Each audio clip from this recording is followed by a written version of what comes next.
இறை வார்த்தை லூக்கா நற்செய்தி 16ஆம் அதிகாரம் 19 முதல் 31 முடிய உள்ள இறை திருவசனங்கள். காலத்தில் இயேசு பரிசேயரை நோக்கி கூறியது: செல்வர் ஒருவர் இருந்தார். அவர் விலையுயர்ந்த மெல்லிய செந்நிற ஆடை அணிந்து நாள்தோறும் விருந்துண்டு இன்புற்றிருந்தார். லாசர் என்னும் பெயர் கொண்ட ஏழை ஒருவரும் இருந்தார். அவர் உடல் முழுவதும் புண்ணாயிருந்தது.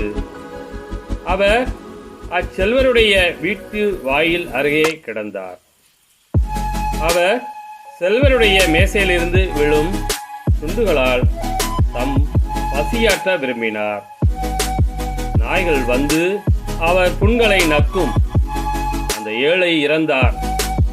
வானதூதர்கள் அவரை ஆபிரகாமின் மடியில் கொண்டு போய் சேர்த்தார்கள். செல்வரும் இறந்தார். அவர் அடக்கம் செய்யப்பட்டார்.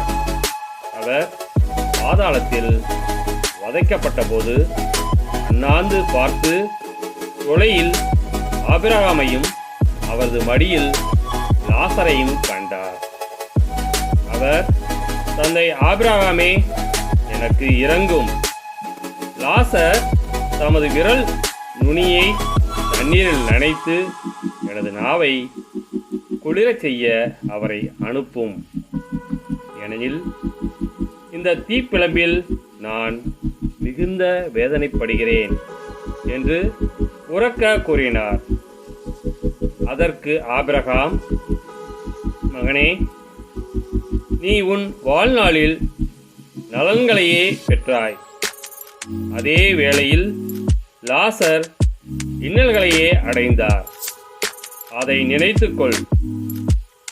இப்பொழுது அவர் இங்கே ஆறுதல் பெறுகிறார். நீயோ மிகுந்த வேதனைப்படுகிறாய்.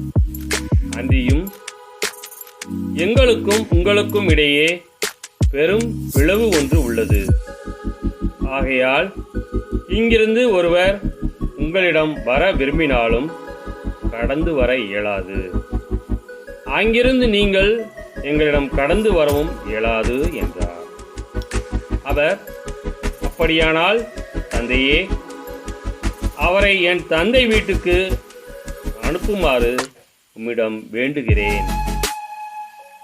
எனக்கு 5 சகோதரர்கள் உண்டு. அவர்களும் வேதனை மிகுந்த இந்த இடத்திற்கு வராதவாறு அவர் அவர்களை எச்சரிக்கலாமே என்றார். அதற்கு ஆபிரகாம், மோசேயும் இறைவாக்கினர்களும் அவர்களுக்கு உண்டு. அவர்களுக்கு செவிசாய்க்கட்டும் என்றார். அவர், அப்படியல்ல தந்தை ஆபிரகாமே, இறந்த ஒருவர் அவரிடம் போனால் அவர்கள் மனம் மாறுவார்கள் என்றார். ஆபிரகாம், அவர்கள் மோசேக்கும் இறைவாக்கினருக்கும் செவி சாய்க்காவிட்டால் இறந்த ஒருவர் உயிர்த்தெழுந்து அவரிடம் போனாலும் நம்ப மாட்டார்கள் என்றார். கிறிஸ்துவின் நற்செய்தி.